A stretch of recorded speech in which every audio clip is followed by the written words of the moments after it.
الحمد لله رب العالمين، والصلاة والسلام على رسوله سيد المرسلين خاتم النبيين رحمة للعالمين شفيع المذنبين سيدنا ومولانا محمد رسول رب العالمين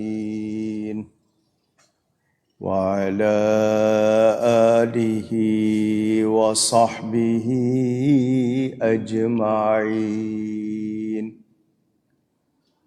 أما بعد فأعوذ بالله من الشيطان الرجيم. بسم الله الرحمن الرحيم. ولا تدع مع الله إلها آخر لا إله إلا هو كل شيء هالك إلا وجهه له الحكم وإليه ترجعون.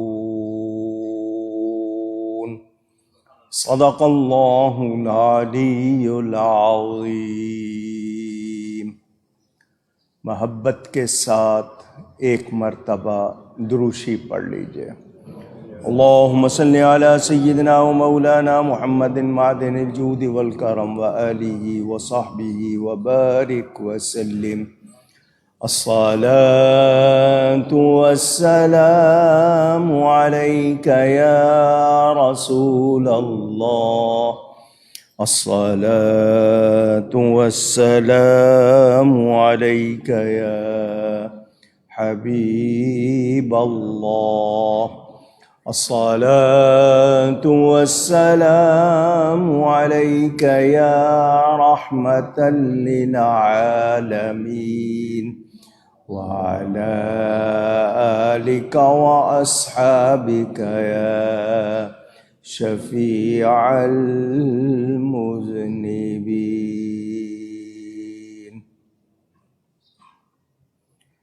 حمد و صلاۃ کے بعد قرآن کریم کی سورۃ القصص کی آخری آیت ایک بار پھر تلاوت کی ہے. ارادہ تھا کہ آج سورہ العنکبوت کی ابتدا کروں گا، لیکن پہلے سورۃ القصص کی آخری آیت کے حوالے سے کچھ باتیں. اللہ تعالیٰ مجھے حق بیان کرنے، ہم سب کو حق سن کر اس کو قبول کرنے، اس پر عمل کرنے اور اس پر قائم رہنے کی توفیق عطا فرمائے. قرآن کریم جب بھی پڑھا جائے اس کا اعجاز ہے، یوں لگتا ہے جیسے آیتیں آج ہی اتری ہیں. ہم اپنے ارد گرد دیکھیں، ماحول دیکھیں، باتیں دیکھیں تو ہمیں بہت کچھ قرآن سمجھاتا ہے، بتاتا ہے، ہر وقت ہر دور میں ہمارے لیے رہنما ہے. کافروں کو اسلام سے اور نبی پاک صلی اللہ علیہ وآلہ وسلم سے دشمنی ہے. وہ ہر وقت اسلام کی کاٹ میں لگے رہتے ہیں. اپنے مذہب پہ عمل نہیں کرتے لیکن اسلام کی دشمنی ان میں موجود ہے. ان کی کتنی سازشیں ہیں، وہ تو کھلونے تک جو بناتے ہیں ٹوائز، اس میں بھی وہ اپنا پرچار کر رہے ہوتے ہیں، فلموں میں، ڈراموں میں، رسالوں میں، کتابوں میں، جملوں میں، جگہ جگہ وہ ہر وقت مسلمانوں کے اور اسلام کے خلاف لگے ہوئے ہیں۔ تازہ ترین صورتحال انڈیا میں دیکھ لیں آپ، یورپ اور امریکہ تو آپ دیکھتے رہتے ہیں، جہاں کروڑوں مسلمان موجود ہیں، اس کے باوجود مسلمانوں کے لیے آزادانہ نماز پڑھنا، اذان دینا بھی وہ مشکل بنا رہے ہیں، خواتین کو حجاب اس سے روک رہے ہیں۔ ہم اللہ تعالیٰ کی عبادت کرتے ہیں کیونکہ اس کے سوا کوئی عبادت کے لائق نہیں۔ وَلَا تَكُونَنَّ مِنَ الْمُشْرِكِينَ، ہمیں کہا گیا ہے کہ ہم نے شرک کرنے والوں میں سے نہیں ہونا۔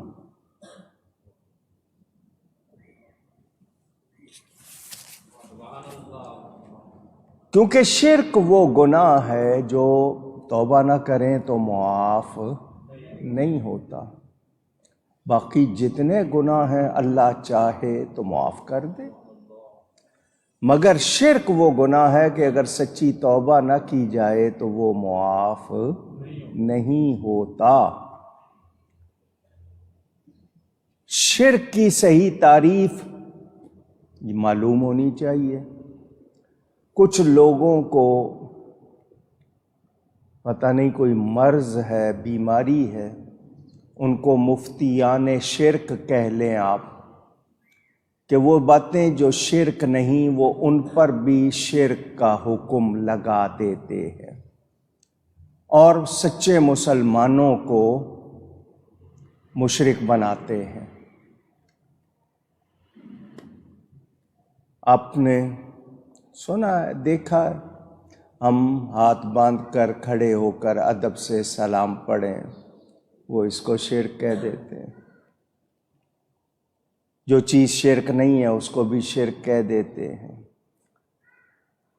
نبی کریم صلی اللہ علیہ وسلم کا میلاد منانے والوں کے لیے، 11ویں شریف کرنے والوں کے لیے، یا رسول، یا علی، یا غوث کے نعرے لگانے والوں کے لیے وہ اس طرح کے فتوے دیتے رہتے ہیں۔ ان کے کہنے سے ہم مشرک نہیں ہو جائیں گے، کیونکہ عند اللہ کے نزدیک اگر ہم مسلمان ہیں تو ان لوگوں کے فتوے سے ہم مشرک ہو سکتے نہیں۔ کسی کو مشرک یا کافر کہنا کوئی کھیل نہیں ہے۔ کوئی مسلمان ہے، آپ اس کو کافر اور مشرک کہہ دیں تو کہنے والے پر وہ لوٹ جاتا ہے، یعنی کہنے والا کافر مشرک ہو جاتا ہے۔ میرے دوستوں اور بزرگوں، نبی کریم صلی اللہ علیہ وآلہ وسلم اللہ کے آخری رسول، ان کے بعد کسی قسم کا کوئی نبی نہیں، سوچا جا سکتا بھی نہیں۔ حضور صلی اللہ علیہ وسلم اللہ کی ذات و صفات پر دلیل بن کر آئے۔ نبی کریم صلی اللہ علیہ وسلم نے ہم تک دین پہنچا دیا، اللہ نے دین مکمل کر دیا۔ اب ہمیں بتا دیا گیا کہ وہ لوگ جو حق قبول نہیں کریں گے، سچ قبول نہیں کریں گے، ان لوگوں کا دنیا و آخرت میں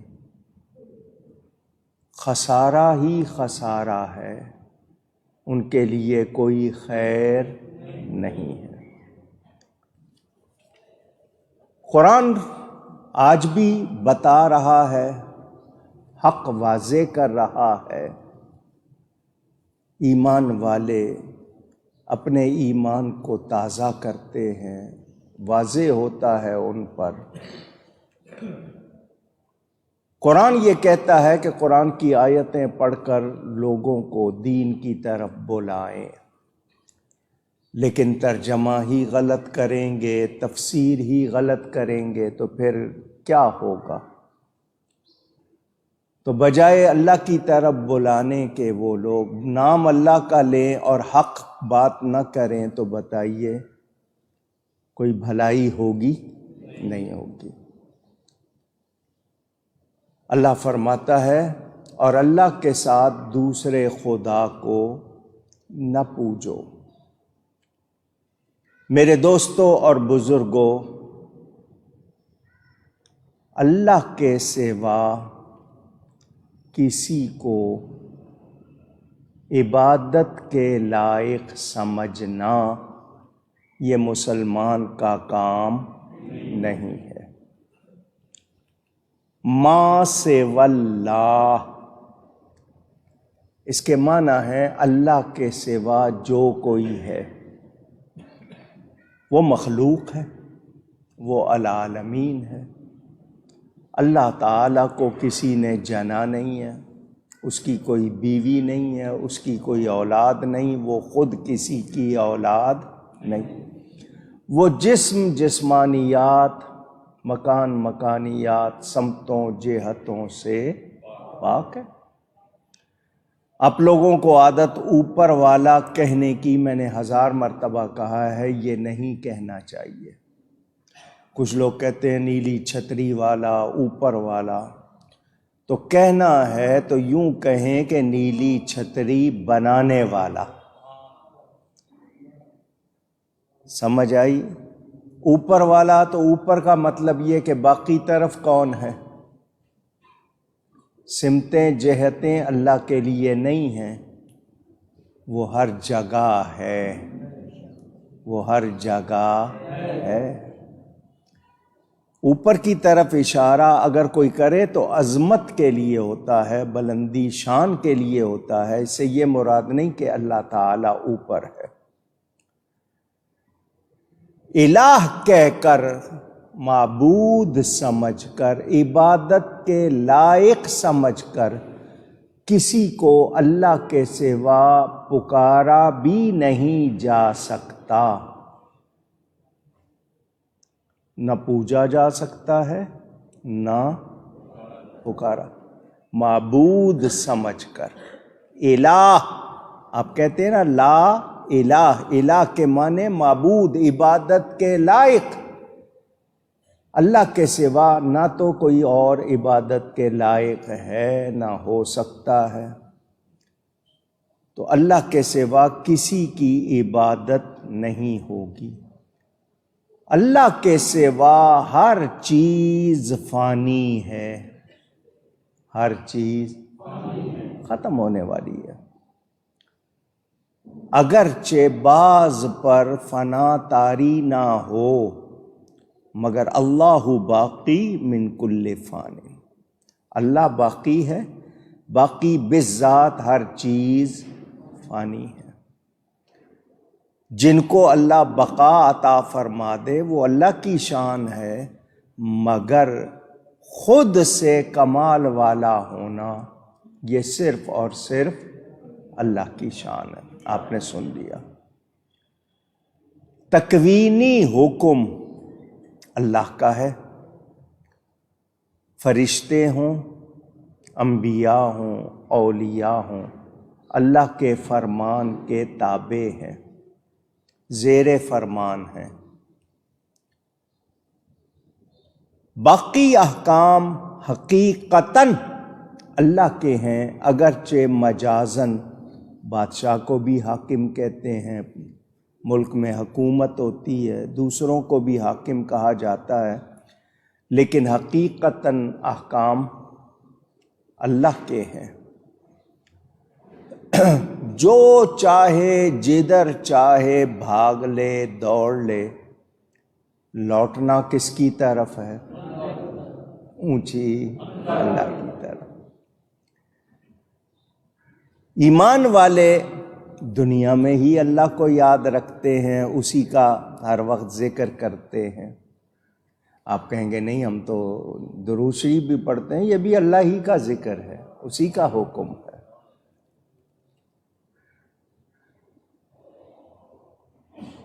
مسلمانوں پر کافروں کی سختیاں، ستم، ظلم، سلسلے، مسلمان دل تنگ ہو جاتے تھے۔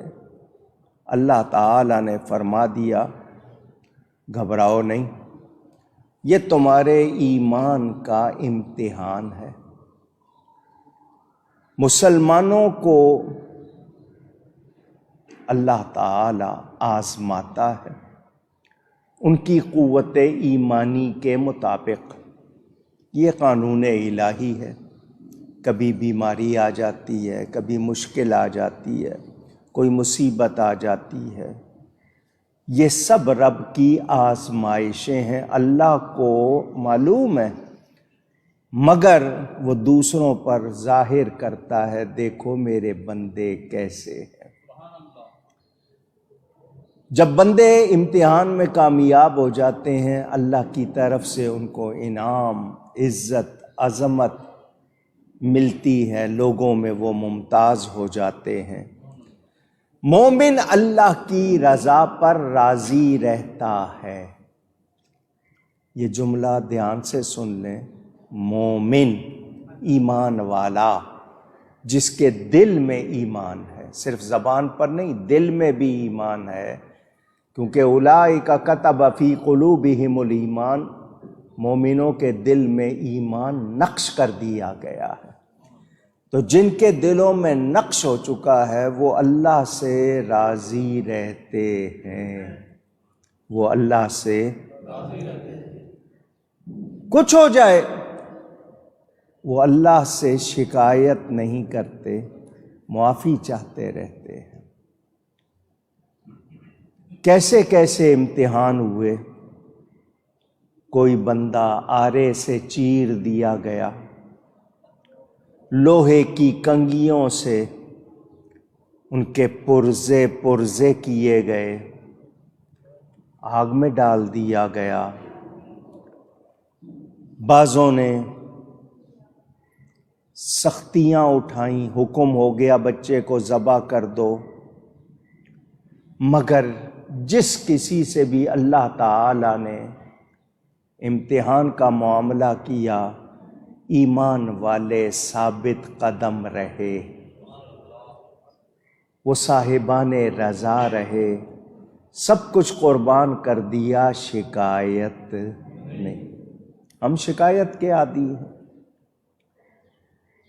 میرے دوستوں اور بزرگوں، اللہ کا علم اس کے ساتھ ہے، کبھی یہ نہیں کہ اللہ کا علم کم زیادہ ہوتا ہے، ایسی کوئی بات نہیں۔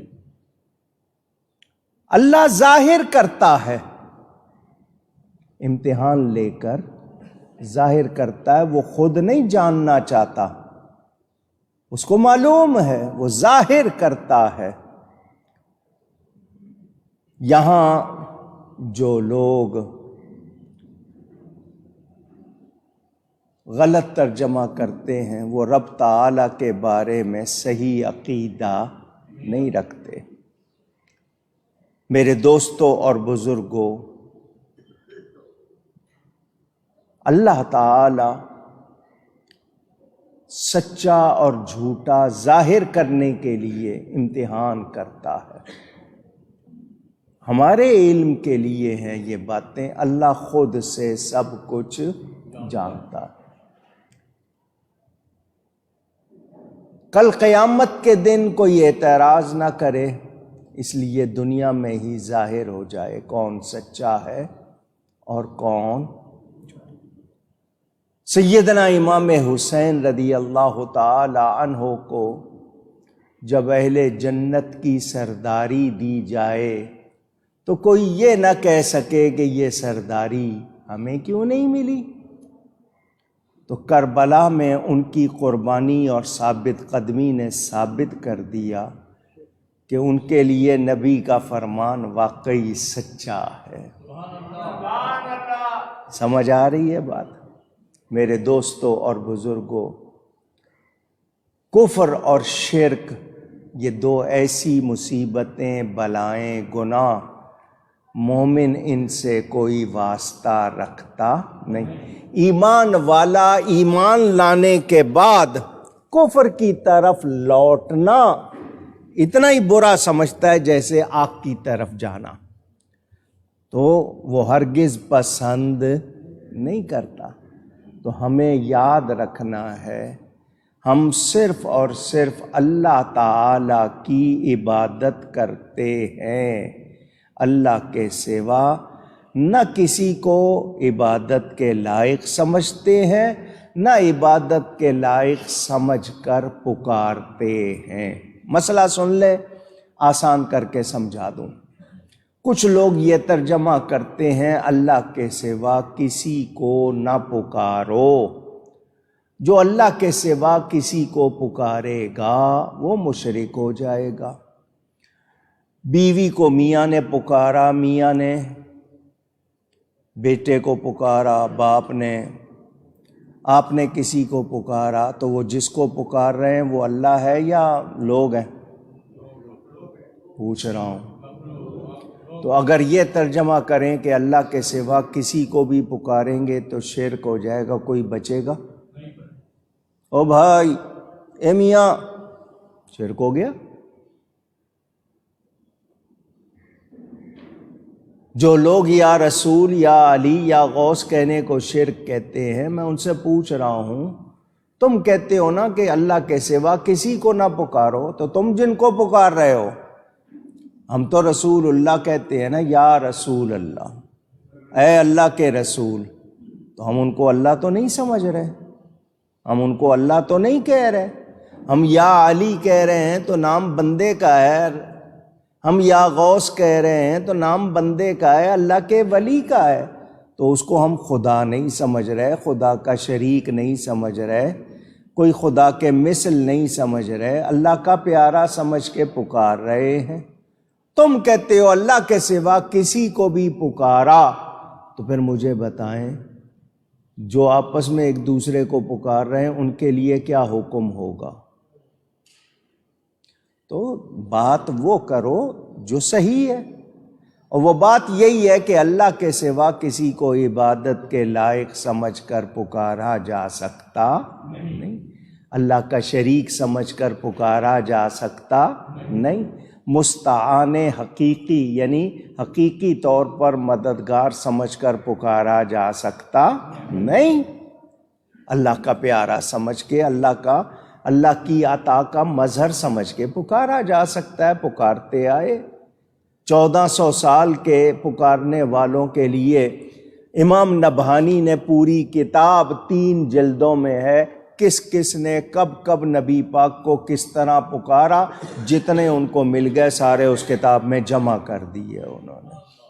تو ان ہستیوں کو کیا کہیں گے؟ کیا وہ غلط کرتے رہے؟ تو بات وہی ہے، اللہ کے سوا کسی کو عبادت کے لائق معبود الہ سمجھ کر نہ پوجا جا سکتا ہے، نہ پکارا جا سکتا ہے، اور عبادت تو کسی صورت کسی اور کی ہو سکتی نہیں۔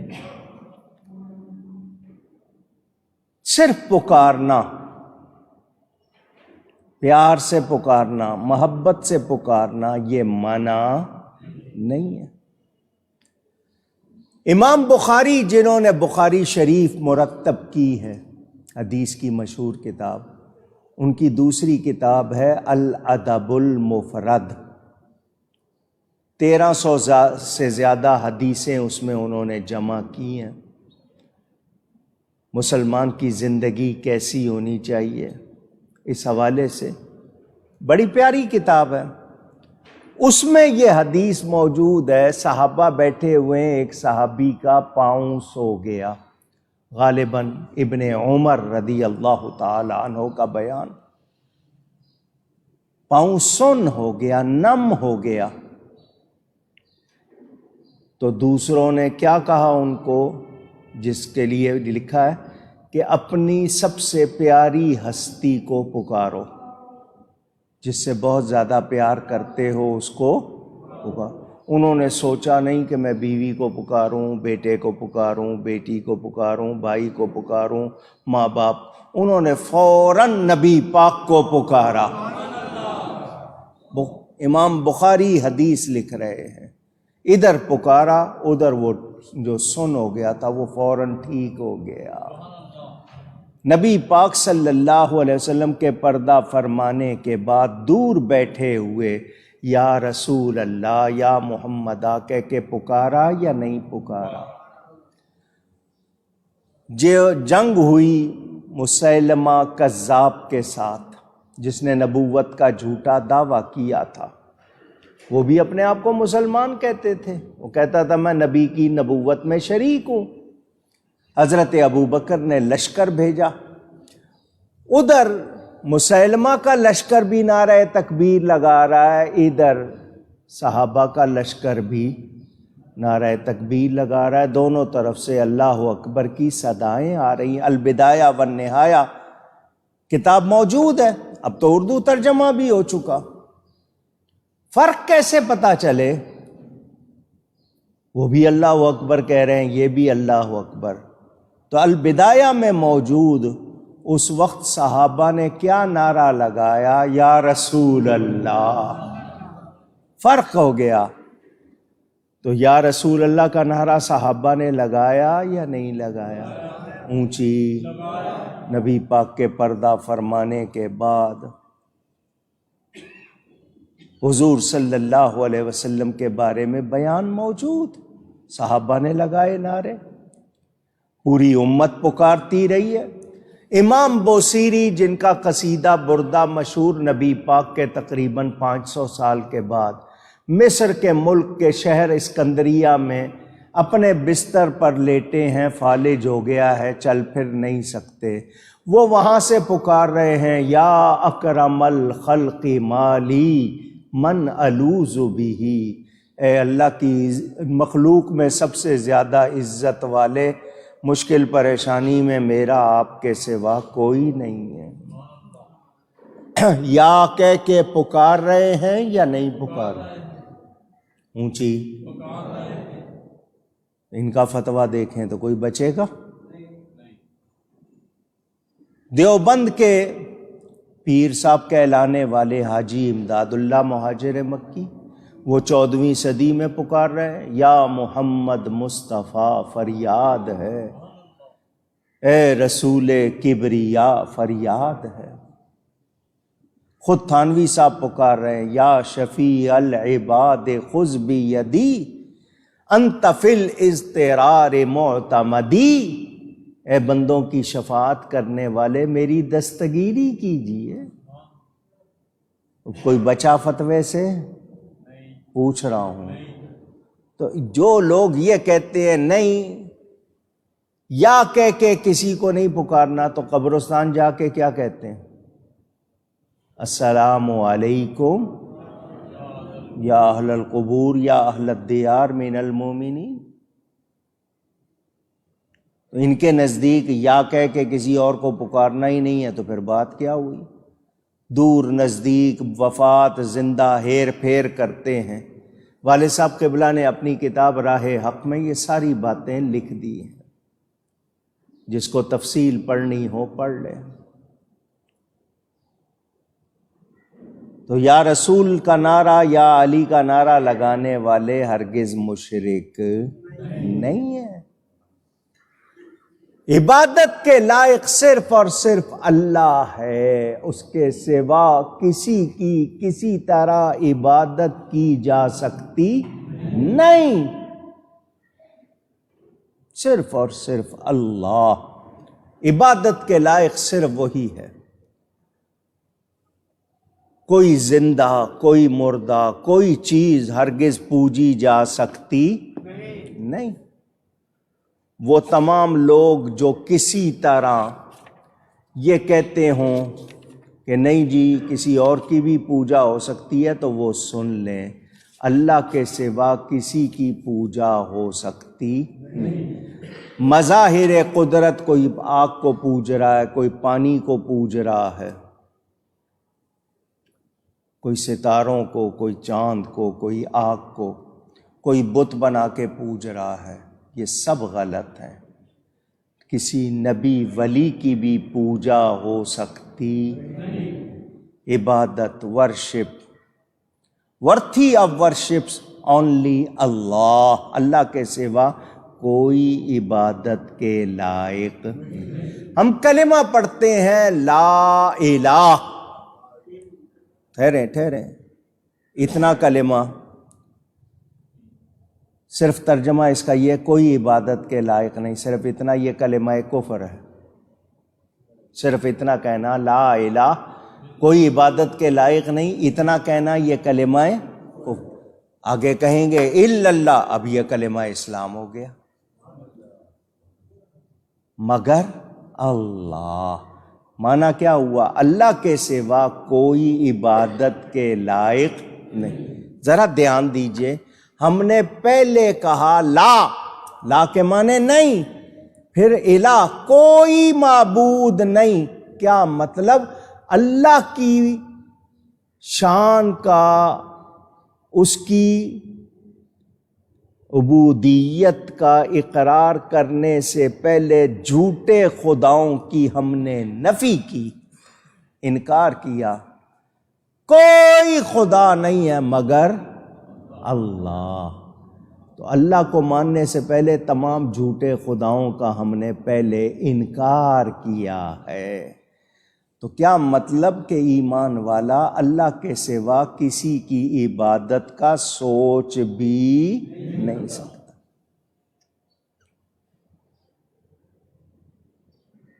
مخاطب اللہ تعالی کی طرف سے نبی، پیغام امت کو ہے، اللہ کے سوا کسی کی عبادت ہو سکتی نہیں۔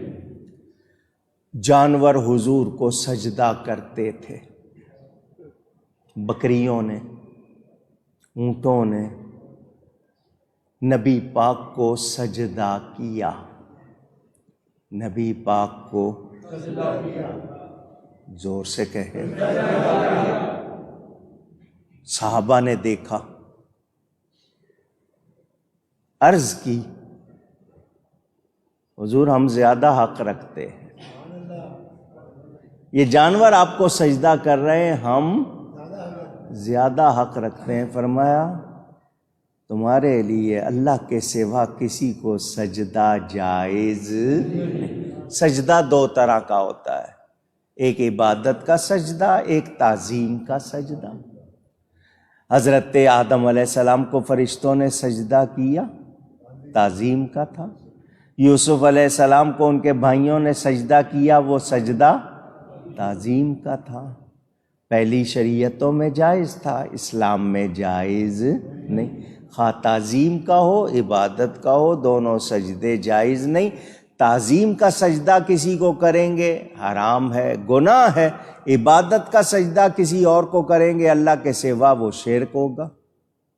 دونوں کی گنجائش نہیں۔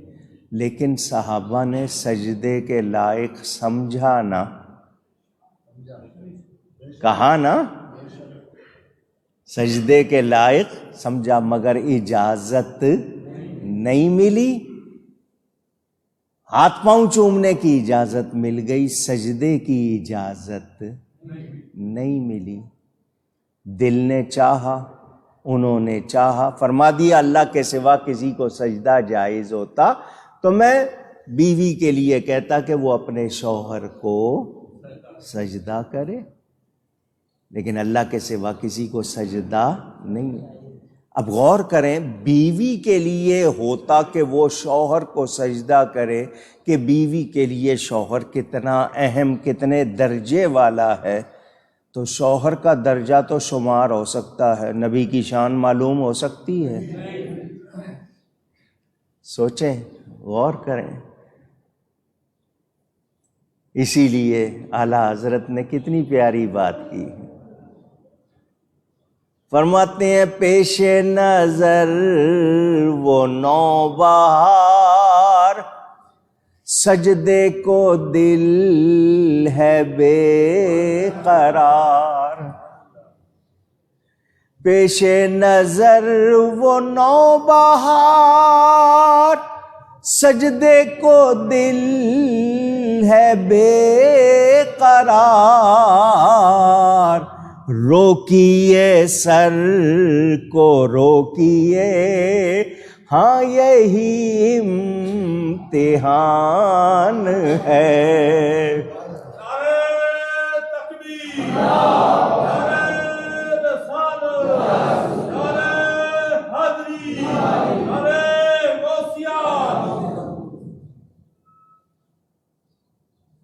یہ سجدہ اگر ان کو روا نہیں، وہ کہتے ہیں نا وہ سجدہ کریں کہ سر کو خبر نہ ہو۔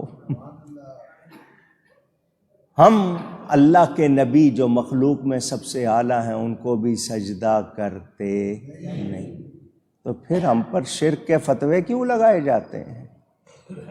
ارے ہم تو نماز جنازہ میں سجدہ نہیں کرتے، کسی کو یہ شک نہ ہو جائے کہ سجدہ اللہ کو نہیں بلکہ سامنے والی میت کو ہے، اور جب سامنے ہے تب سجدہ نہیں کرتے، ہم کسی قبر کو کیسے سجدہ کریں گے؟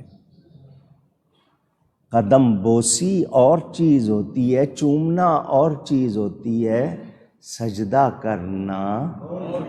ہزاروں مرتبہ سمجھایا آپ کو، ماں کے قدموں کو چومنا ایسا جیسے جنت کی چوکھٹ کو چومنا۔ اب 6 فٹ کا بیٹا ماں کے قدم چومنا چاہے گا، جھکے گا، شکل سجدے والی ہوگی یا نہیں ہوگی؟ لیکن نیت سجدے کی نہیں ہے، اور انما الاعمال بالنیات۔ ہم اللہ کے سوا کسی کو سجدہ نہیں کرتے۔ میں نے آپ کو بتایا تھا کعبے کے اندر قبریں ہیں، جس کعبے کا طواف کرتے ہیں نا مکہ مکرمہ میں، اس کے اندر قبریں ہیں۔ حضرت اسماعیل علیہ السلام کی قبر کعبے کے اندر ہے، ان کی والدہ حضرت ہاجرہ کی قبر کعبے کے حتیم کے اندر ہے۔ ایک اور قبر حضرت آدم بنوری جو حضرت مجدد الفسانی کے خلیفہ تھے، ان کے بارے میں تھانوی صاحب نے لکھا کہ ان کی قبر بھی حتیم کے اندر ہے۔ اب جب آپ سجدہ کر رہے ہیں، کعبے کی طرف منہ ہے، تو کیا آپ کعبے کو سجدہ کرتے ہیں اونچی، یا وہاں جو قبریں ہیں ان کو سجدہ کر رہے ہیں؟ آپ کی نیت رب کو سجدہ کرنے کی ہے، منہ کعبے کی طرف ہے، لیکن سجدہ قبروں کو یا کعبے کو نہیں ہے۔ فتویٰ لگانے والے کچھ نہیں دیکھتے، بس جھٹ فتویٰ خود جو مرضی کر لیں، یہ کہاں جھکیں، ان کی کہاں کہاں شکل سجدے والی ہو، کوئی پرواہ نہیں ہے۔ تو یاد رہے ہم اللہ کے سوا کسی کی عبادت کرتے نہیں۔ پکارنے کے حوالے سے اللہ کے پیاروں کو پکارتے ہیں، حدیث میں حکم ہے جنگل میں راستہ بھول جاؤ، کوئی چیز گم ہو جائے، پکارو یا عباد اللہ اعینونی، یا عباد اللہ اغیثونی، حدیث میں حکم ہے پکارو۔ اللہ کے بندے ہیں چھپے ہوئے، وہ تمہاری مدد کریں گے، تو ان کو پکارنے کے لیے کہا گیا یا نہیں؟ اونچی جی، مردوں کو نہ پکارو، زندوں کو پکار لو۔ میں نے اس کا جواب بھی آپ کو قرآن سے دیا تھا۔ حضرت ابراہیم علیہ السلام نے اللہ کی بارگاہ میں عرض کی، یا اللہ تو مردوں کو کیسے زندہ کرے گا؟ رب ارنی کیف تحیی الموتى، قرآن میں، یا اللہ مجھے دکھا تو مردوں کو کیسے زندہ کرے گا؟ قال اولم تؤمن، اللہ نے فرمایا کیا تم مانتے نہیں ہو، ایمان نہیں ہے؟ بھلا بالکل ہے، ولکن لیطمئن قلبی، لیکن دل کے اطمینان کو پوچھ رہا ہوں۔ اللہ نے فرمایا 4 پرندے لے لو، ان کو ذبح کرو، پیٹا نکالو، ان کا گوشت ایک دوسرے میں مکس کر دو، جس کو آج کل آپ قیمہ کرنا کہتے ہیں۔ وہی ایک مور کا ہے، کبوتر کا ہے یا مرغ کا ہے، جس 4 پرندے الگ الگ گوشت مکس کر دو، قیمہ کرنے کے بعد پتہ چلے گا کون کیا ہے۔ پہاڑوں کے کونوں پہ رکھ دو، اللہ نے حکم دیا قرآن میں، 4 کناروں پہ انہوں نے رکھ دیا۔ اللہ فرماتا ہے ثم ادعوہن، ثم ادعوہن ملا کر ثم ادعوہن، اللہ قرآن میں فرما رہا ہے وہ بوٹیاں ہو چکی، اللہ فرماتا ہے ان کو پکارو، ان کو ان کو ذرا زور لگائیے، یاد ہو گیا آپ کو؟ اللہ فرما رہا ہے وہ مر گئے، بوٹی بوٹی ہو گئے، قیمہ ہو گئے، اللہ فرماتا ہے پکارو، یاتی نہ کسایا، جب تم پکارو گے تمہاری طرف دوڑتے ہوئے آئیں گے۔ حضرت ابراہیم نے پکارا، وہ سارے زندہ ہو کے دوڑتے ہوئے آ گئے۔ تو جو کہتے ہیں مردوں کو نہیں پکارنا، اس آیت کا کیا جواب دیں گے؟ اور مردے ہوں گے تمہارے، ہمارے تو زندہ ہیں، انبیاء زندہ، ان کے صدقے اولیاء زندہ ہیں۔ خود گنگوئی صاحب نے لکھا ہے اولیاء شہداء کے حکم میں ہیں، جو نبی کا کلمہ پڑھے شہید ہو جائے، اللہ فرماتا ہے دیکھو مردہ نہیں کہنا، کہنا دور کی بات، سوچنا بھی نہیں۔ حالانکہ وہ دفن ہو گئے، ان کی بیویوں نے عدت کے بعد نکاح کر لیے، اللہ فرماتا ہے مردہ نہیں کہنا، سوچنا بھی نہیں۔ تو جس کا کلمہ پڑھنے والوں کی یہ شان، خود اس نبی کی شان کتنی ہوگی؟ اللہ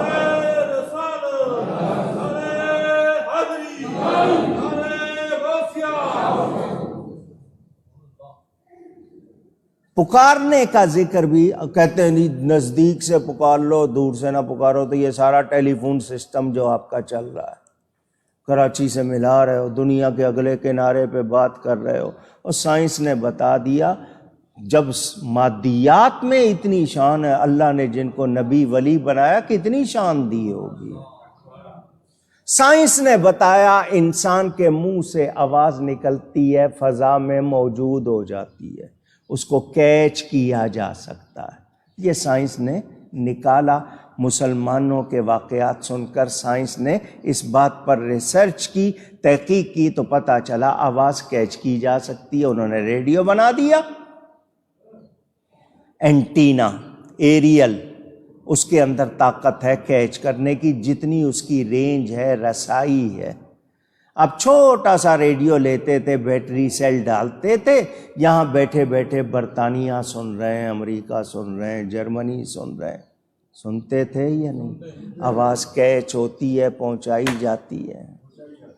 سائنس، مادیات انہوں نے بتا دیا، اور سائنس خود کہتی ہے روحانیات کا مقابلہ ہو سکتا نہیں۔ تو جب حالانکہ جو ریڈیو ہے وہ نہ نبی ہے، نہ صحابی ہے، نہ ولی ہے، نہ انسان ہے، وہ ایک پرزے جوڑ کے بنائی ہوئی چیز، مگر سائنس نے بتا دیا کہ جی فاصلے پہ کنٹرول کیا جا سکتا ہے، اسپیس، ٹائم، اس کو کنٹرول کیا جا سکتا ہے۔ انہوں نے ایجادات کر دی۔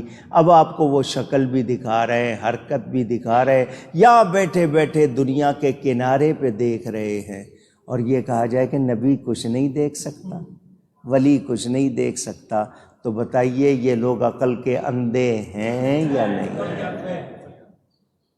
کیونکہ روحانیت کا مقابلہ سائنس کر سکتی نہیں۔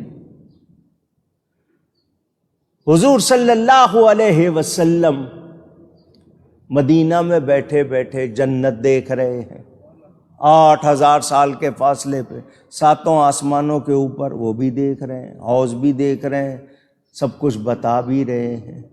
تو اللہ تعالیٰ جس کو شان دے مانیں گے یا نہیں مانیں گے؟ تو یاد رہے ہم اللہ کے سوا کسی کی عبادت نہیں کرتے، معبود سمجھ کر کسی کو پکارتے نہیں۔ جو صوفی ہے نا، جن کو صوفی، اصلی صوفی، وہ کہتے ہیں جنت کے لالچ میں عبادت کرنا بھی شرک ہے، اللہ کی رضا کے لیے کرو، جنت کے لیے۔ وہ تو اتنے آگے ہیں، یہ کیا سمجھیں گے فتوے لگانے والے، ان کی سمجھ میں بات آتی نہیں ہے۔ میرے دوستوں اور بزرگوں، نبی کریم صلی اللہ علیہ وآلہ وسلم اللہ کی مخلوق میں سب سے اعلیٰ، اور اس کے بعد درجہ بدرجہ انبیاء کرام ہیں۔ تو یہ جتنی دنیا ہے، یہ سب کے لیے عبادت کے لائق کون ہے؟ نبیوں کے لیے بھی، ولیوں کے لیے بھی، ہم سب کے لیے عبادت کے لائق صرف اور صرف اللہ. لا الہ الا ہو، اللہ کے سوا کوئی عبادت کے لائق نہیں. کل شیء ہالک الا وجہہ. کیا اس کی تفسیر بیان کروں اور کیا آپ کو سمجھاؤں؟ ہر چیز فانی ہے سوائے اللہ کی ذات کے. لفظ وجہ آیا ہے. کون سا لفظ آیا ہے؟ وجہ. کیا؟ ایک وجہ ہوتا ہے نا، وہ نہیں، وجہ چہرے کو کہتے ہیں.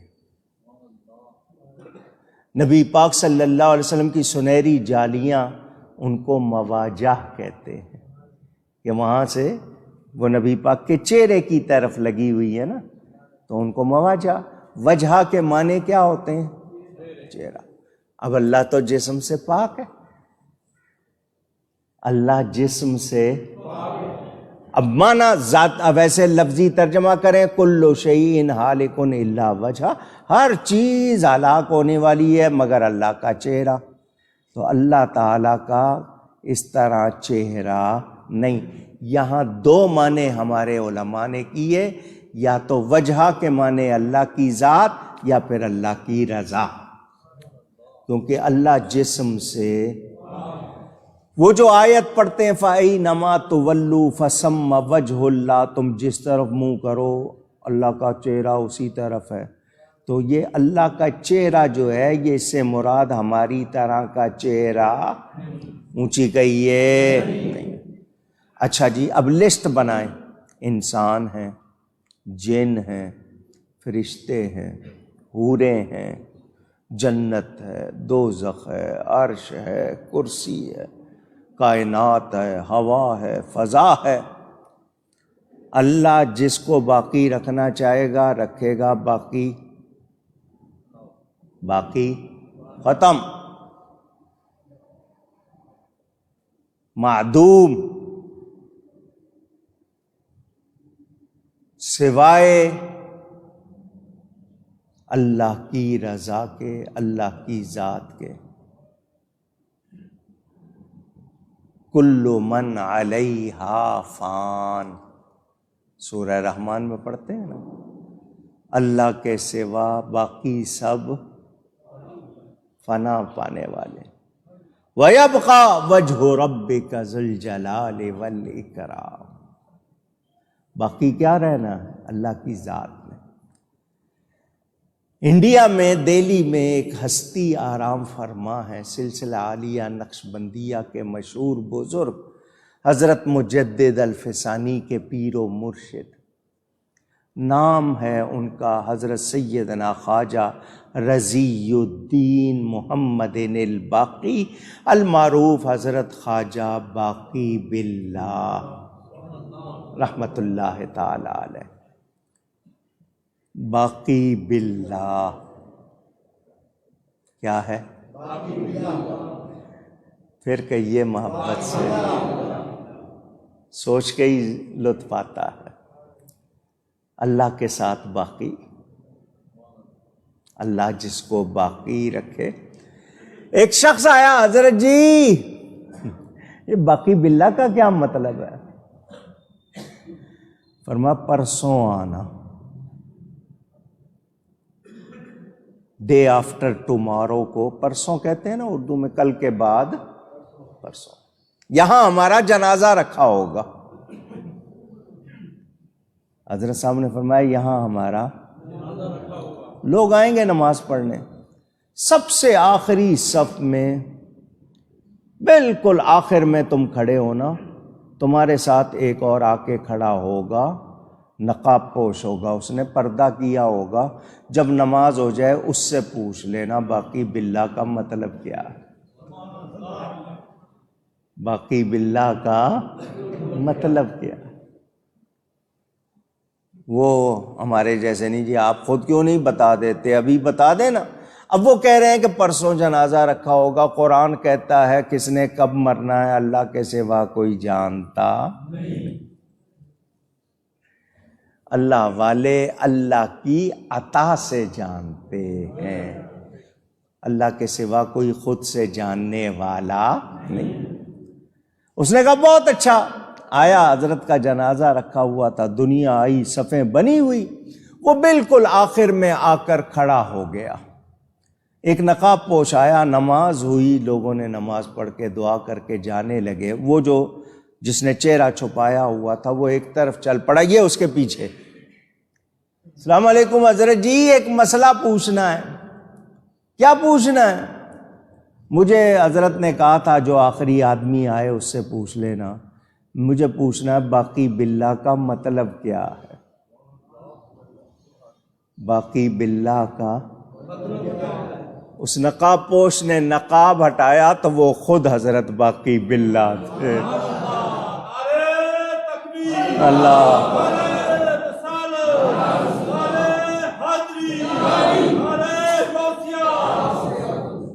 اس نے کہا حضرت وہ جنازہ کس کا اور یہ کیا معاملہ؟ فرمایا یہی ہے۔ اب اس کو میں لفظوں میں سمجھاؤں آپ کو، کس طرح سمجھاؤں؟ دوسرے سنیں گے کہیں گے دیکھو کیسی کہانیاں سناتے ہیں، چونکہ ان کے اندر یہ کمال نہیں ہے، ان کو یہ شان معلوم نہیں ہے، تو لہٰذا وہ انکار کریں گے۔ اللہ جس کو باقی رکھنا چاہے، خضر علیہ السلام کا نام سنا؟ اونچی، آپ کو ان کا نام یاد ہے؟ سنائیں، نام سنا ہے کوئی؟ کیا کہا کسی نے؟ ابو العباس، آگے بلیا بن ملکان۔ یہ نام یاد کر لو۔ کیوں یاد کر لو؟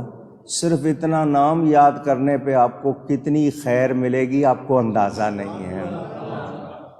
بلیا، بے لام یہ الف، بلیا بن ملکان، ابو العباس ان کی کنیت ہے۔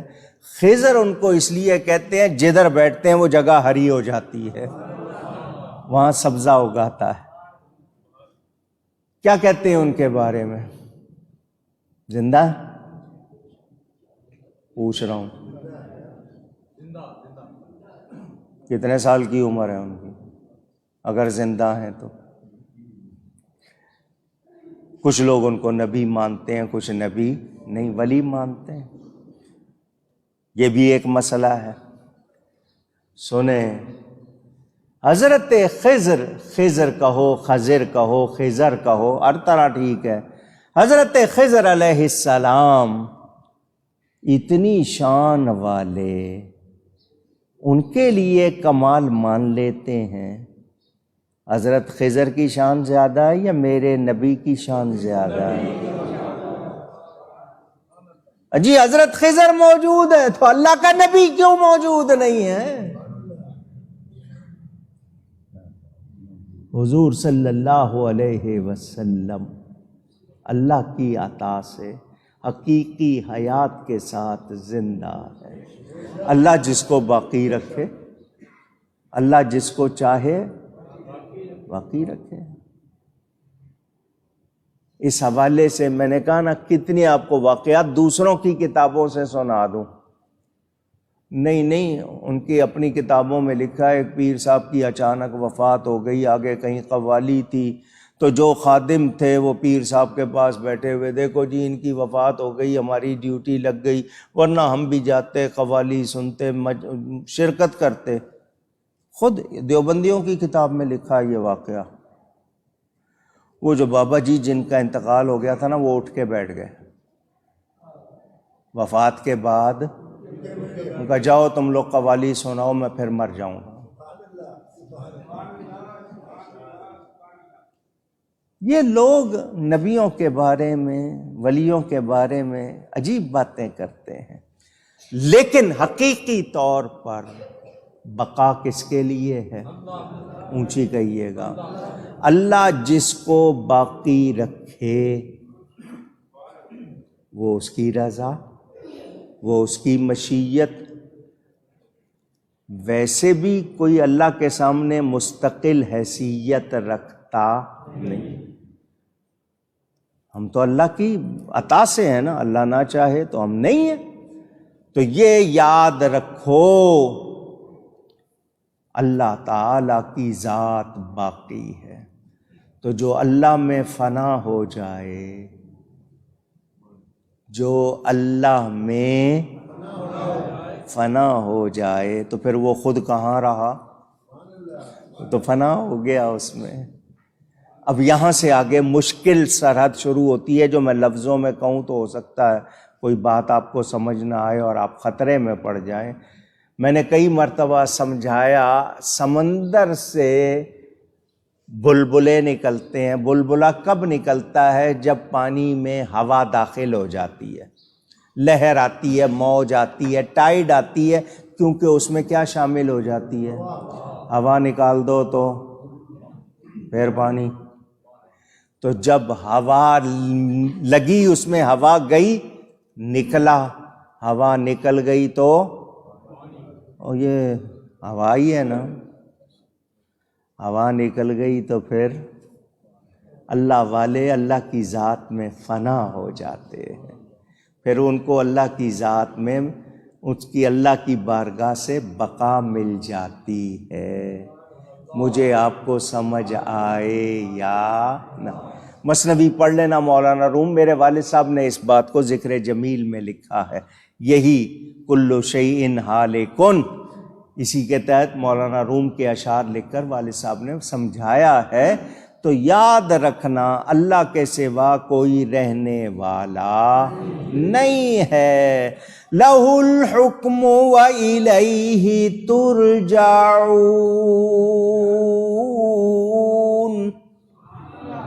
اسی کا حکم ہے، اسی کی طرف پھر کے جاؤ گے. کس کا حکم ہے؟ اونچی. حضرت ابو العالیہ فرماتے ہیں ہر شے فانی ہے سوائے اس کے جو اللہ تعالیٰ نے ارادہ کیا. وہ تمہارے اعمال سے ہو، تمہارے کسی حوالے سے ہو. حدیث شریف میں ہے ہر عمل قیامت میں لایا جائے گا اور فرمایا جائے گا اس میں امتیاز کرو. کون سا عمل خالص اللہ کے لیے ہے، اس کے ماں سوا کسی اور غرض کے لیے ہے تو پھینک دو دوزخ میں. خالص ہو جانا، کیا ہو جانا؟ کیا ہو جانا؟ کاش کہ آپ سمجھ جائیں. میں نے کئی مرتبہ، یہ پنجابی ہے اس کو اردو بھی کر دیتا ہوں، اللہ اللہ کردہ رہو. اردو میں ہوگا اللہ اللہ کرتے رہ جائے اللہ تو نہ رہو، رہ جائے اللہ تم نہ رہو، رہ جائے اللہ فنا ہو جاؤ. جو اس میں فنا ہو جاتا ہے پھر اس کو بقا مل جاتی ہے. اللہ کے سوا کوئی چیز رہنے والی اونچی. میرے دوستوں اور بزرگوں یاد رکھیں، ہم لوگ لڑتے ہیں، ہمارے پاس بہت کچھ نہیں ہے سمجھنے کے لیے، ہماری عقل بھی تھوڑی، ہماری سمجھ بھی تھوڑی، بہت سی باتیں اوپر سے گزر جاتی ہیں، سمجھ میں آتی نہیں.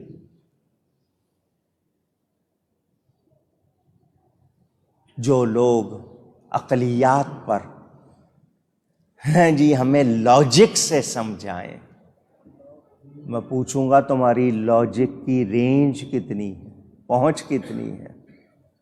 یہ انسانوں کے ہاتھ کا یہ انگوٹھے کا نشان، تھم امپریشن آج کل بائیو میٹرک کہتے ہیں، جگہ جگہ کیوں مانگا جاتا ہے؟ 7.5 ارب سے زیادہ آبادی ہے لیکن ایک شخص کے انگوٹھے کا نشان دوسرے سے ملتا ابھی بھی نہیں سمجھ آئی؟ یہ مادیات والے، آنکھوں کی ایک خاص بناوٹ ہوتی ہے وہ دوسرے کے ساتھ نہیں ہوگی، آنکھوں کو بھی چیک کرتے ہیں، یہ بھی کہ دنیا میں کسی اور کے ساتھ وہ چیز نہیں ملے گی. 7.5 ارب اس وقت آبادی ہے، جب سے دنیا بنی ہے کتنے گزر گئے، آئندہ کتنے ہوں گے؟ کوئی مقابلہ کر سکتا ہے؟ اونچی، رب تعالی عقل سے ماورا ہے، سمجھ میں تو آتا ہے سمجھایا نہیں جاتا۔ ہوا نظر آتی ہے آپ کو؟ ہوا ہے مگر نظر نہیں آتی۔ مچھر نے شکایت کی تھی نا آ کے سلیمان علیہ السلام کی بارگاہ میں، مچھر آیا، اس نے آگے کہا یہ ہوا مجھے سانس نہیں لینے دیتی، چین نہیں لینے دیتی۔ ابھی وہ شکایت ہی کر رہا تھا، حضرت نے کہا بلاؤ ہوا کو، ہوا آئی، ہو گیا، کیونکہ ہوا کے سامنے وہ ٹھہر سکتا۔ اور ہماری اوقات کیا ہے؟ اللہ کی ذات میں ہم اس طرح کی باتیں کریں، بس اتنا جان لو وہی ہے، وہی ہے۔ اب ایک بات محبت کی سنا رہا ہوں، کوئی یہ نہ سمجھ لے میں نے صرف محبت کی سنانے کے لیے آپ کو کہا ہے، پہلے بھی سنائی ہوئی ہے، پہلی بار نہیں سنا رہا۔ حضرت سیدنا تیفور بن عیسیٰ، اس نام سے آپ ان کو نہیں جانتے، حضرت با یزید بسطامی رضی اللہ تعالی، حضرت امام جعفر صادق کے خلیفہ ہے۔ حضرت کے منہ سے کچھ لفظ نکلے، حضرت کے منہ سے کچھ، جنہوں نے سنا انہوں نے کہا ہیں یہ تو کفریہ بات ہے، یہ کہنے والا ایمان والا تو نہیں رہ سکتا۔ حضرت کی کیفیت بحال ہوئی تو کسی نے کہا حضرت آپ کے منہ سے ایسے لفظ نکلے، فرمایا پھر تم نے کیا کیا؟ انہوں نے کہا جی ہم اس وقت سن رہے تھے۔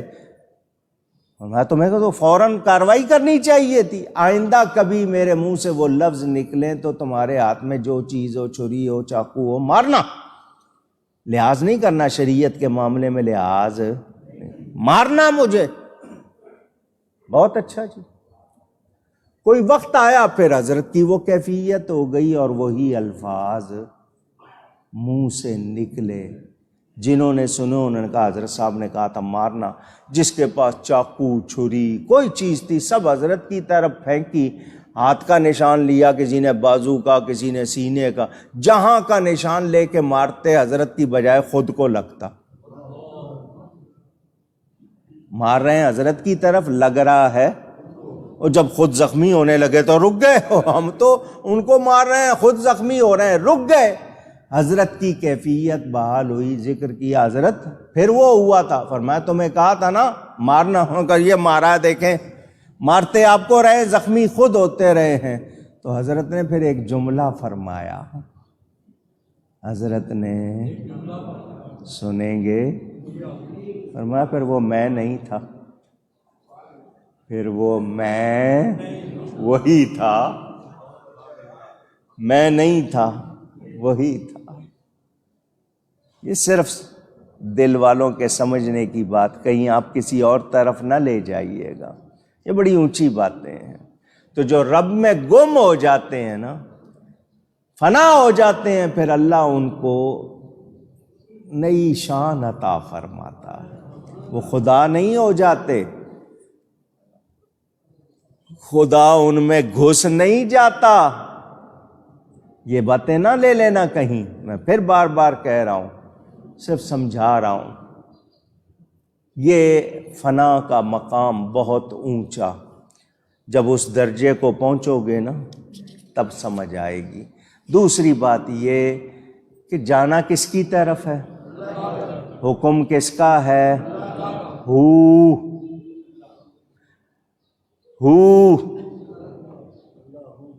لا الہ الا ہو، اس ہو کا راز جس نے سمجھا وہ باہو ہو گیا۔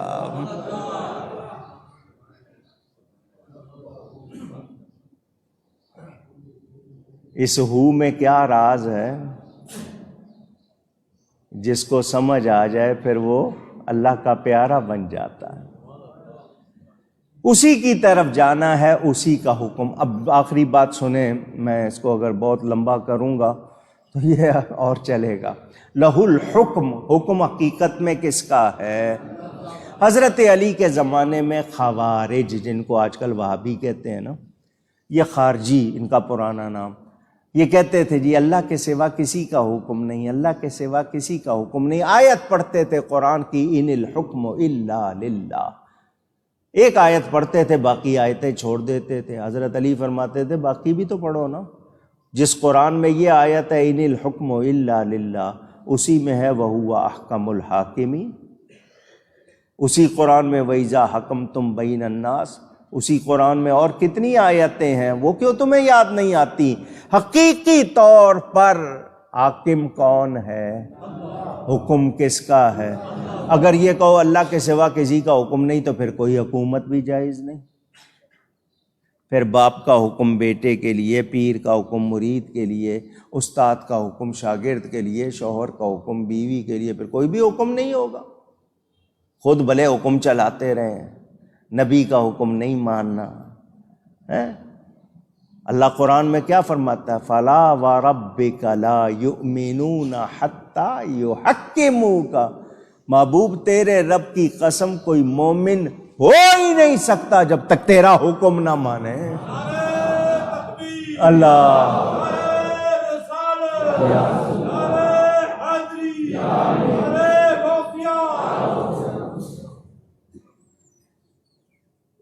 نبی کا حکم مانے بغیر کام چلے گا؟ اونچی نبی کے بغیر مجھے نماز پڑھ کے دکھا دو قرآن والی، میں اتنے مسئلے رکھتا جاؤں گا۔ زکوٰۃ دیتے ہو، مجھے قرآن میں دکھاؤ 2.5 روپے کہاں لکھا ہے، 100 پہ 2.5 روپے دینے، دکھاؤ۔ نبی کا دامن چھوڑ دیں گے تو رب ملتا نہیں۔ کہاں جانا ہے؟ اللہ کی طرف، ہو اس کے سوا کوئی نہیں ہے۔ بہت باتیں صوفیانہ بہت ذہن میں آ رہی ہیں، نہیں کر رہا ہوں۔ میرے دوستوں اور بزرگوں، محبت والوں کی ایک بات سنا رہا ہوں، شاید سمجھ آ جائے۔ ایک شخص جا رہا تھا، اس سے کسی نے پوچھا کہاں سے آئے ہو؟ اس نے کہا اس نے کہا کہاں جاؤ گے؟ پھر وہی کیا کام کرتے ہو؟ جو سوال کر رہا تھا جواب کیا تھا؟ ہوا۔ کیا مطلب؟ مجھے رب کے سوا نہ کسی کا دھیان ہے، نہ کسی کی سوچ ہے، میں رب کے پاس سے آیا ہوں، میں نے جانا بھی، لیکن وہ حال ہو جائے تب۔ مجنوں کے لیے لیلا کا وہ جگہ بن جاتی ہے۔ ہم کیسے لوگ ہیں، اللہ سے محبت کا دعویٰ اور پھر بھی ہمارا وہ حال نہ ہو تو پھر ہمارا دعویٰ سچا ہے؟ اونچی کاش یہ سمجھ آ جائے۔ ہم عبد ہیں، حضور عبدو ہیں۔ یہ کا راز ہے نا، آگے آ رہا ہے معراج شریف کا موقع۔ علامہ اقبال کہتے ہیں عبد دیگر عبدو چیزے دیگر، این سراپا انتظارو منتظر۔ عبد اور چیز ہے، عبدو کوئی اور ہی چیز ہے۔ عبد اس انتظار میں ہے رب راضی ہو جائے، اور عبدو کی یہ شان، رب چاہتا ہے میرا یہ بندہ راضی ہو جائے۔ اور پھر اللہ کے لیے جو کے راز ہیں، میں روک رہا ہوں اپنے آپ کو، واقعات بہت ہیں لیکن سمجھانا اتنا ہے کہ بس اللہ ہے، میں نہیں ہوں۔ اللہ ہے، میں آزمانا کبھی رات کو سونے سے پہلے 10 منٹ، 10 نہیں تو 5 منٹ آنکھیں کر لینا بند، اور یہ جملہ دہراتے جانا، اللہ ہے، میں نہیں ہوں۔ کھڑکیاں کھل گئیں تو سب کچھ نظر آنے لگ جائے گا۔ اپنی ذات مٹا کے تو دیکھو، اللہ ہے، میں نہیں۔ ہمیں یہ میں لے کے بیٹھی ہوئی ہے، اس میں نہیں ہمارا سارا کام بگاڑا، میں ہونا کیا چاہیے؟ ہو ہو ہو ہو۔ کیا ہے حضرت بلے شاہ صاحب کے وہ اشعار؟ میں وی تو ہے تے تو وی تو ہے،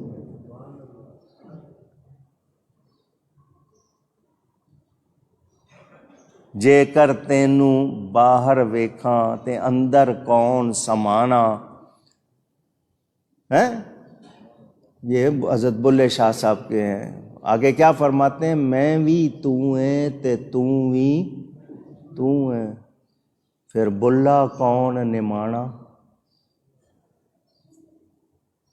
ہم اس مقام کو کسی اللہ والے کی صحبت میں سمجھ لیں تو سمجھ لیں، ورنہ یہ باتیں ہو والی آرام سے سمجھ آتی نہیں، خالی پھونکی ہے لوگوں میں جو شور کرتے رہتے ہیں۔ اللہ اللہ ہو اللہ ہو، سانس اندر جائے تو اللہ، باہر نکلے تو دل کی دھڑکن ہی اللہ اللہ کرے تو اس کو راز سمجھ آئے گا، ہر ایک کو سمجھ آتا نہیں۔ لوٹ کے کہاں جانا ہے؟ اونچی اللہ کے پاس، اللہ کے پاس، اللہ کے پاس۔ ہمارے لیے کوئی اور جگہ ہے؟ اونچی اللہ سے امید رکھنے والوں، اللہ کا ایک فرمان سن لو اور اس کو سمجھنے کی کوشش کرو اور اس میں غرق ہو جاؤ۔ پہلے بھی سنا ہو شاید، لیکن سنو۔ اللہ فرماتا انا عند ظن عبدی بھی،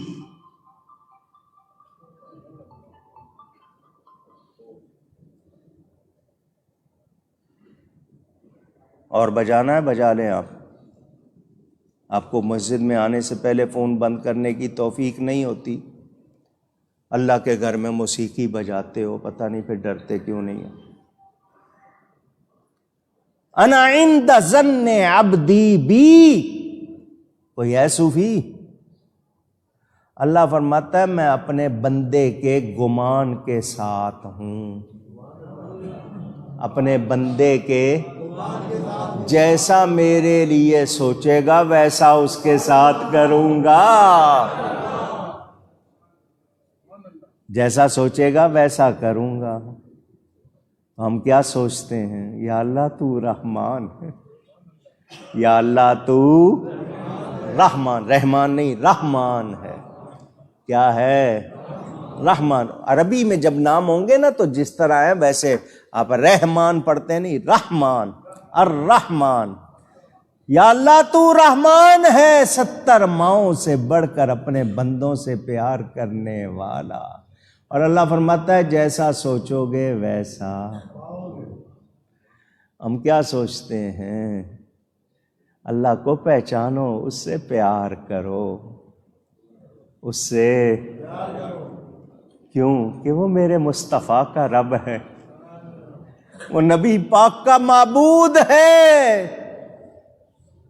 اسی نے ہم کو اپنا حبیب دیا ہے۔ اس رب سے پیار کرو، اس کا نام جپا کرو، جب بھی نام لو محبت سے لو۔ کتنے اچھے لوگ تھے، اذان شروع ہوتی کہتے سونا نا تیرا، پیارا نام تیرا، سخی نام تیرا۔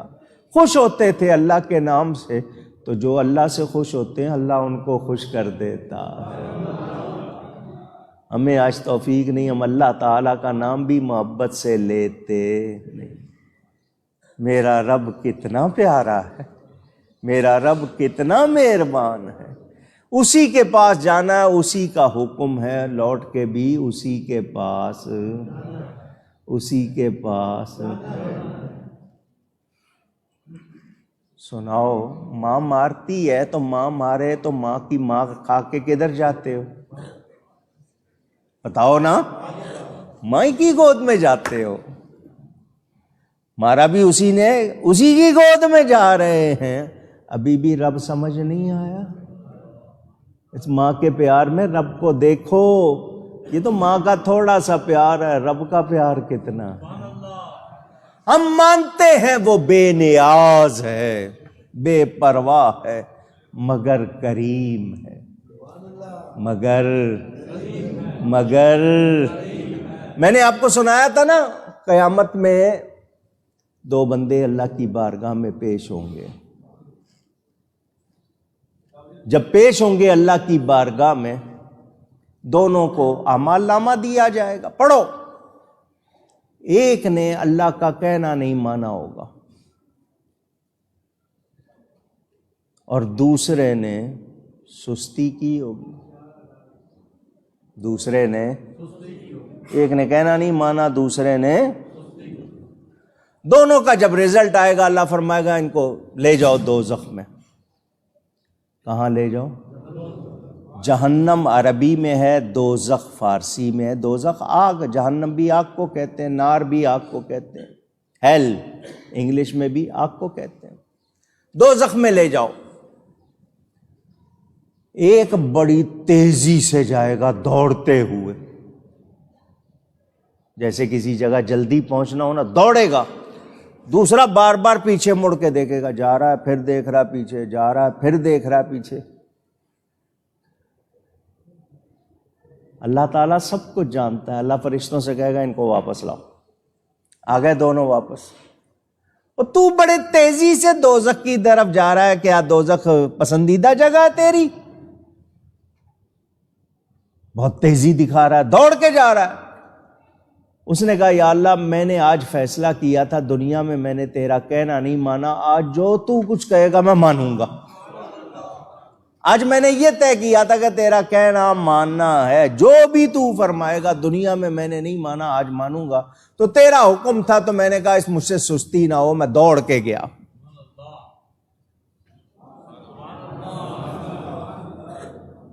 اللہ دوسرے سے فرمائے گا تو بار بار مڑ کے پیچھے کیوں دیکھ رہا تھا؟ اللہ جانتا ہے سب کچھ. پوچھے گا وہ بار بار مڑ کے پیچھے دیکھ رہا تھا. اس نے آگے سے جو کہا وہ آپ کو سنانا ہے. اس نے کہا میں نے سنا تھا یا اللہ تو بڑا مہربان ہے، معاف کرنے والا ہے. تو میں بار بار مڑ کے پیچھے دیکھ رہا تھا، شاید ابھی فیصلہ بدل جائے، ابھی بدل جائے، معاف کر دے. اللہ تعالیٰ ان کی بات سے خوش ہو کے فرمائے گا جاؤ دونوں جنت میں جاؤ. اللہ کے بارے میں جیسا سوچیں.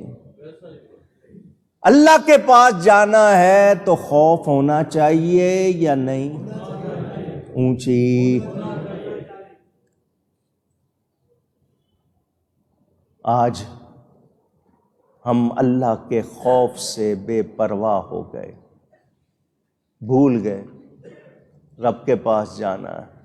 کیا منہ دکھائیں گے؟ میرے دوستوں اور بزرگوں، کوشش کرنی چاہیے ہم لوگ یہ جو دنیا کا وقت ہے یہ ضائع نہ کریں، اللہ کو راضی کر لیں. اللہ تعالی ہمیں اپنی رحمت میں لے لے. یا اللہ تیرا شکر احسان. سورہ قصص یہاں پر پوری ہوئی. اگلی سورت آج شروع کر رہا ہوں، صرف آیتیں پڑھوں گا، بیان بعد میں ہوگا. یہ سورت کا نام ہے العنکبوت. مکڑی کو کہتے ہیں، اسپائڈر. 19ویں سورت ہے قرآن کی. اس کی پہلی آیتیں پڑھوں گا، انشاءاللہ اس کی تفسیر آگے. اللہ تعالیٰ ارشاد فرماتا ہے الف لام میم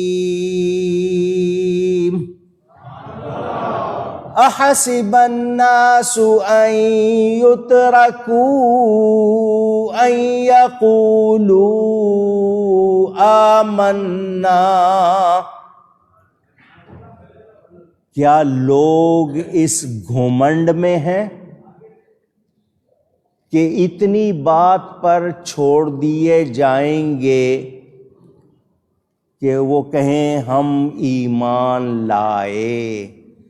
وَهُمْ لَا يُفْتَنُونَ،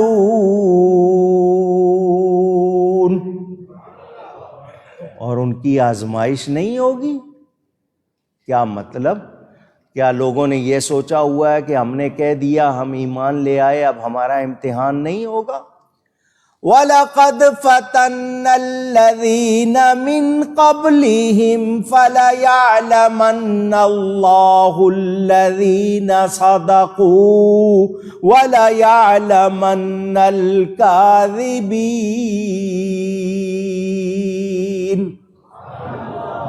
اللہ فرماتا اور بے شک ہم نے ان سے پہلوں کو بھی جانچا، آزمایا، تو ان کو بھی ضرور اللہ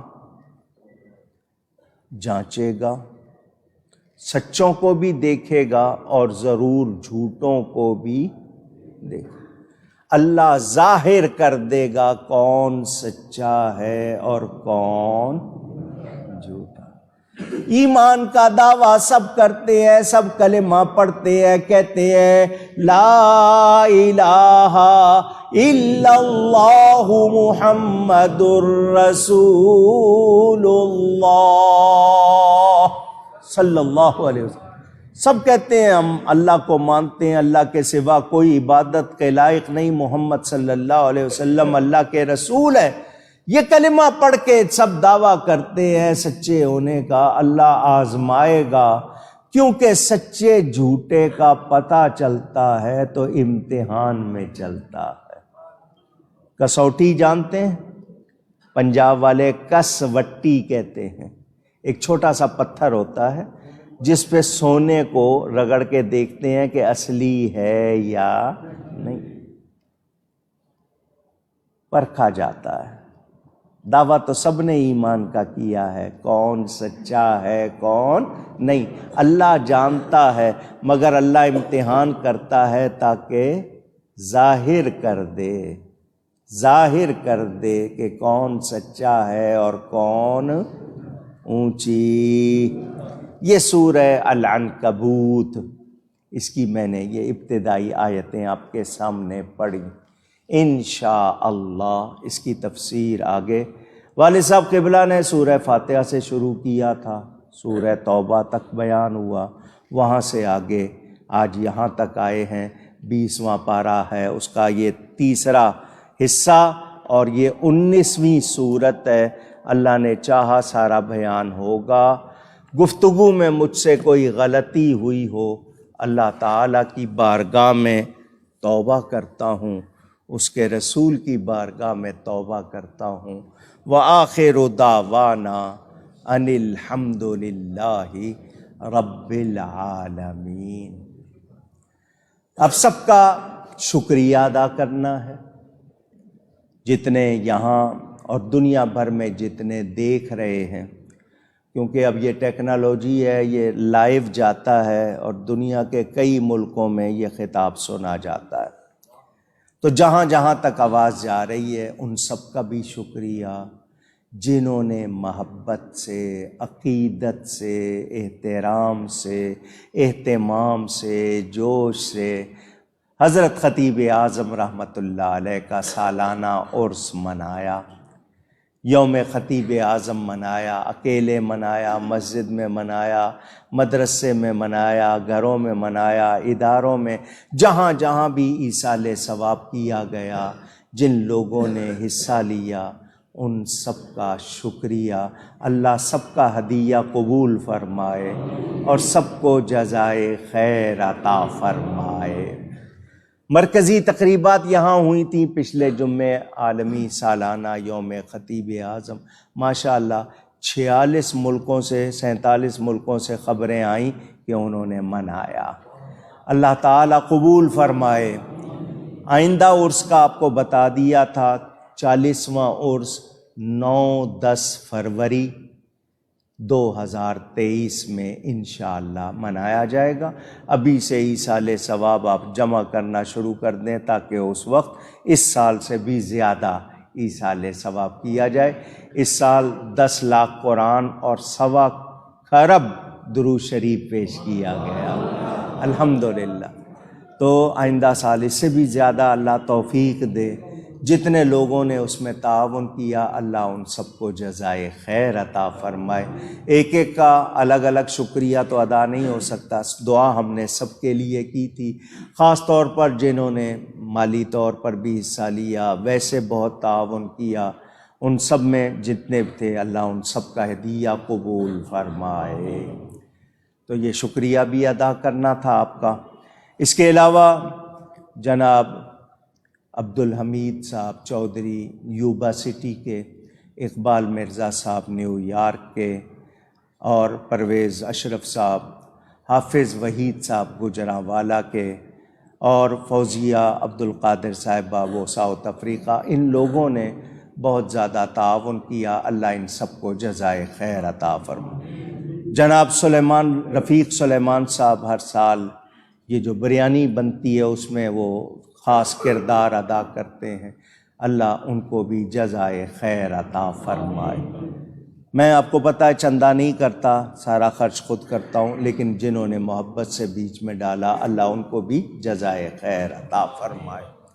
دوسری بات آپ کو 2-3 جمعوں سے بتایا، بھائی حامد ربانی صاحب نے یہ اسکول شروع کرنے کا ارادہ کیا ہے، تو رجسٹریشن ہو رہی ہے، ان کو پرنسپل چاہیے، تو جو قابل ہوں تجربہ رکھتے ہوں ان سے رابطہ کریں، اور جو بچوں کو یہاں ابھی صرف لڑکوں کا ہوگا کیونکہ مسجد ہے تو مسجد میں ابھی لڑکیوں کے لیے نہیں، اگر کریں گے تو الگ شفٹ ہوگی، دونوں ایک ساتھ نہیں کریں گے، تو جو رجسٹریشن کرانا چاہیں وہ بھی رابطہ کریں، اور کوئی اگر قابل ٹیچر مل جائے، پرنسپل مل جائے، تاکہ وہ اس سلسلے کو آگے چلائیں، اللہ کرے کہ یہ کامیاب ہو جائے۔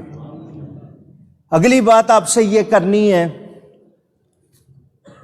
اس وقت جو موجودہ وزیر اعظم ہیں ان کی بیوی، اس کے بارے میں کسی نے کوئی 1-2 جملے کہہ دیے تھے جو حکومت کو پسند نہیں، نتیجے میں قانون بنا دیا جس کو یہ پیکا آرڈیننس کہہ رہے ہیں۔ بھئی پارلیمنٹ کو کروڑوں روپے خرچ کر کے بنانے کی کیا ضرورت ہے اگر آرڈیننس ہی دینے ہیں؟ تو آرڈیننس کا مطلب صدارتی حکم ہوتا ہے، فوراً نافذ کر دیا جاتا ہے، تو پھر وہ اسمبلی کائے کے لیے بنائی ہے؟ اگر مشورہ نہیں کرنا ہے قانون پہ، لوگوں سے رائے نہیں لینی ہے، تو مقننہ اس کا پھر کروڑوں روپے کی جناب تنخواہیں، بجلی، یہ وہ عملہ، پھر اس کی کیا ضرورت ہے؟ پھر گھر بیٹھے اسی طرح حکم بناتے رہا کرو۔ تو اپنی بیوی پہ زد پڑی تو قانون بن گیا۔ بنیادی حقوق پوری دنیا کہہ رہی ہے کہ یہ قانون جو ہے یہ غلط ہے، لیکن دیکھنے کی بات یہ کہ وزیر اعظم کی بیوی کی بات آئی تو قانون بن رہا ہے۔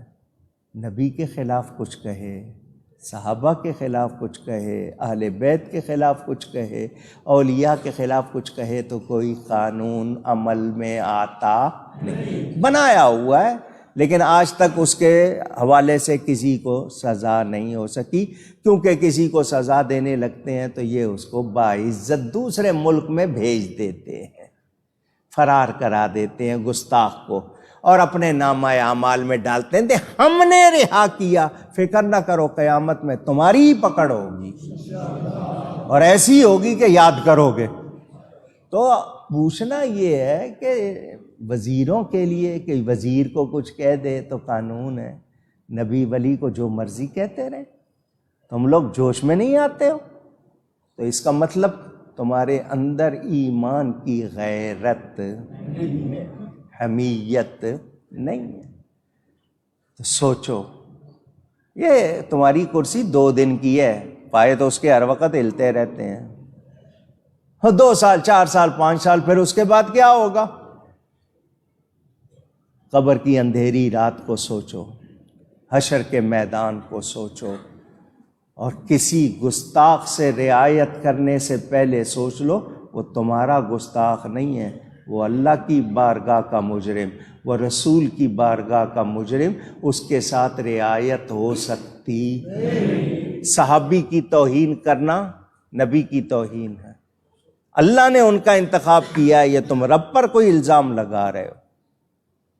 نبی کی آل کی توہین، نبی کی اولاد کی توہین کوئی معمولی جرم نہیں۔ تو جو لوگ نہیں کر رہے پرواہ، اپنا انجام سوچ رکھیں، یہ دنیا رہنے والی نہیں۔ ابھی آپ نے سنا لہ الحکم وإلیہ ترجعون، اسی کا حکم ہے اور لوٹ کر بھی اسی کے پاس جانا۔ تو غور کریں اس معاملے میں، اللہ ہدایت دے۔ اور پھر ہم سب کو یاد رکھنا چاہیے کہ ہم نے اللہ کی بارگاہ میں پیش ہونا۔ حافظ وحید صاحب کے والدین کا آج گجرانوالہ میں یوم وصال ہے، وہ وہاں منا رہے ہیں۔ اللہ تعالیٰ ان کی مغفرت فرمائے۔ جتنے لوگ اس ہفتے میں ایمان کے ساتھ چلے گئے، اللہ ان کی بھی مغفرت فرمائے۔ پیر خالد اشرفی صاحب اکاڑا سے ہزاروں کی تعداد میں ایصال ثواب بھیجتے ہیں۔ ان کے بڑے بھائی ایکسیڈنٹ میں وہ زخمی ہو گئے تھے اور پھر ہسپتال میں ان کی وفات ہو گئی۔ اللہ ان کی بھی مغفرت فرمائے۔ یہ کچھ اعلان تھے، آپ نے دیکھا ہوگا، یہ تھوڑی سی آپ کو چمک نظر آ رہی ہوگی۔